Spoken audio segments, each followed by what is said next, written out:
Our reading tonight is from the book of Mark, chapter 1, verses 16 to 20.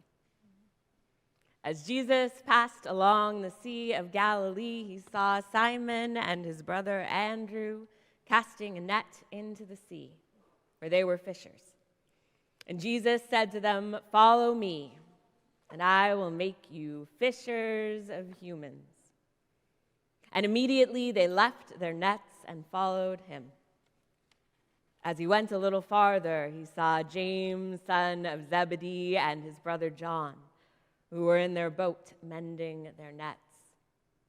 Immediately he called them, and they left their father Zebedee in the boat with the hired men and followed him. Friends, will you pray with me? Holy One, may the words of my mouth and the meditations of all of our hearts be pleasing in your sight, O Lord. Amen.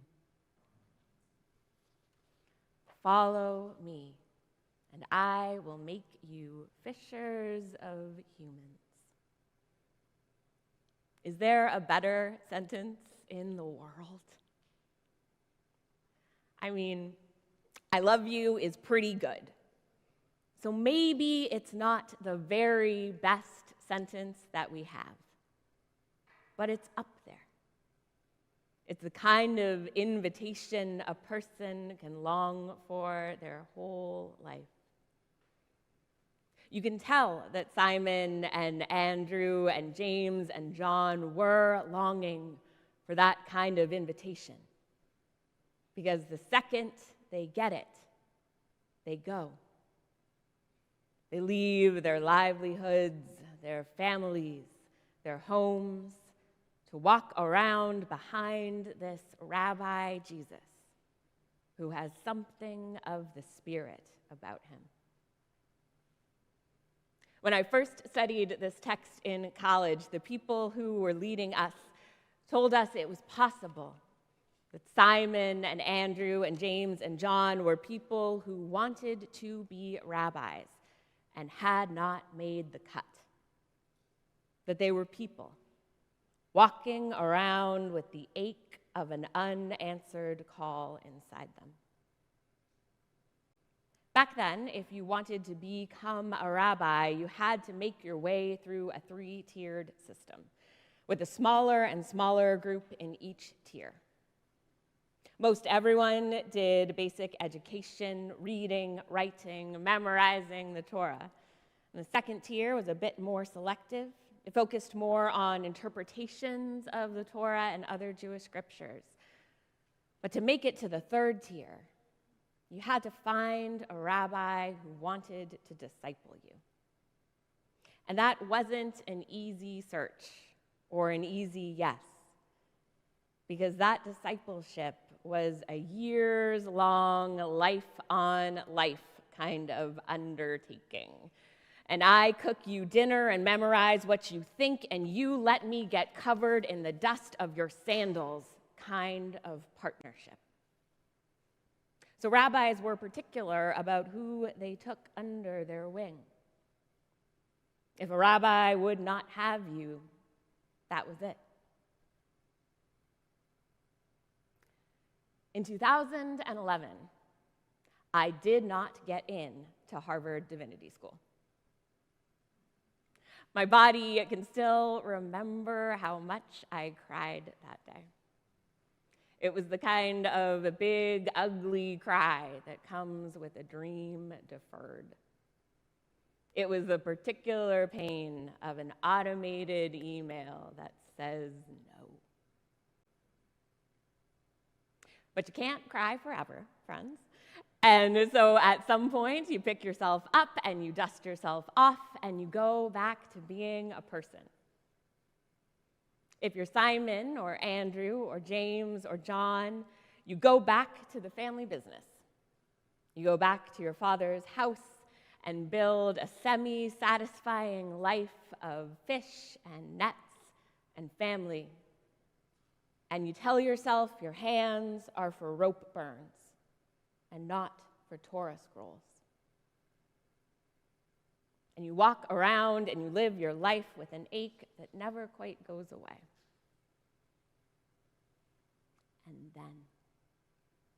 And then one day a rabbi shows up and invites you to follow him, invites you to be fishers of humans, invites you into the messy, complicated, walk around behind me and get my dust on your face, learn my ways, work of discipleship. And everything changes. It's an invitation worth their whole life. When they leave their nets and follow him, it's a response that lets them live a whole life.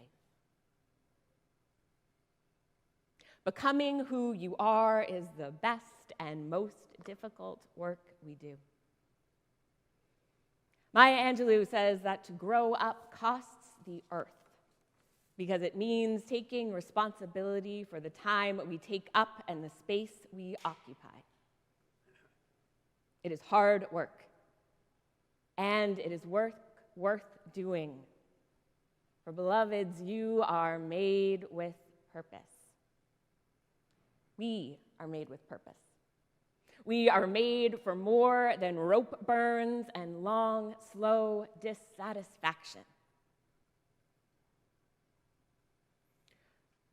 When I moved to Boston to go to divinity school in August of 2020, I learned for the first time in my adult life what it felt like to live without ennui.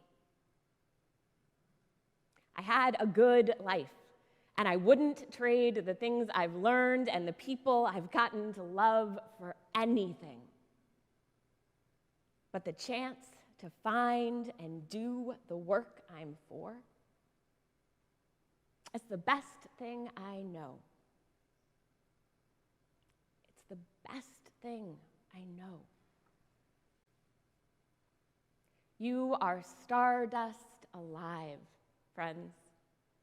You are made of atoms that are billions of years old, that have traveled the universe and found each other in you. You are all of your ancestors, generations of humans who lived and lived and lived their way into you.